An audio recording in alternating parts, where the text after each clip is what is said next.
अंधेरे का खेल गांव के बाहर एक पुराना हवेली नुमा घर खंडहर बन चुका था। लोग कहते थे कि वहां अजीब घटनाएं होती हैं।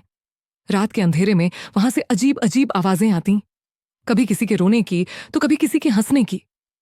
लेकिन यह सब सिर्फ कहानियां नहीं थीं, या शायद नहीं। रवि, एक पत्रकार, इन अफवाहों की सच्चाई जानने के लिए गांव आया था। वह तर्कशील था, भूत प्रेत जैसी बातों पर यकीन नहीं करता था, लेकिन गांव वालों की बातें सुनकर उसका उत्सुक मन उस हवेली की ओर खींच गया। पहला कदम रात के ठीक 12 बजे। रवि टॉर्च लेकर हवेली में दाखिल हुआ। अंदर गुप्त अंधेरा था, चारों ओर जाले लटके थे, फर्श पर धूल जमी थी, हवा में सीलन और कुछ सड़े गले मांस की दुर्गंध थी। रवि को हल्का अजीब तो लगा, लेकिन उसने खुद को समझाया कि यह सिर्फ मन का भ्रम है। जैसे ही उसने हवेली के अंदर कदम रखा, दरवाजा अपने आप पीछे से बंद हो गया। रवि तुरंत पलटा, लेकिन वहां कोई नहीं था।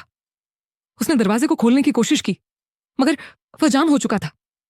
शायद हवा की वजह से बंद हुआ होगा। रवि ने खुद को दिलासा दिया और आगे बढ़ा। अचानक कुछ अजीब हुआ। हवेली के अंदर हर कोने से हल्की फुसफुसाहट सुनाई देने लगी। रवि ने अपनी टॉर्च इधर उधर घुमाई, लेकिन वहां कुछ नहीं था। तभी अचानक दीवार पर टंगी एक पुरानी तस्वीर अपने आप गिर पड़ी। रवि ने टॉर्च की रोशनी उस पर डाली और जो उसने देखा, उससे उसकी रीढ़ की हड्डी में सिहरन दौड़ गई। तस्वीर में एक परिवार था, मां, पिता और एक बच्ची, लेकिन बच्ची की आंखें खून से सनी थीं और उसका चेहरा ऐसा लगा जैसे वह रवि को घूर रही हो। मृत लड़की का रहस्य। रवि ने तस्वीर को उठाया और तभी उसे अपने पीछे किसी के चलने की हल्की आवाज आई। वह तेजी से पलटा, लेकिन वहां कोई नहीं था। फिर उसके कानों में किसी बच्चे की धीमी हंसी गूंजी। कौन है? रवि चिल्लाया, लेकिन कोई जवाब नहीं आया। अचानक उसकी टॉर्च बंद हो गई। अब वह घने अंधकार में था। उसे लगा कि कोई उसके बहुत पास आकर फुसफुसाया, तुम यहां नहीं आना चाहिए था। रवि का दिल जोर जोर से धड़कने लगा। उसने टॉर्च को झटपट दोबारा जलाने की कोशिश की और जैसे ही रोशनी आई, वह बुरी तरह कांप उठा।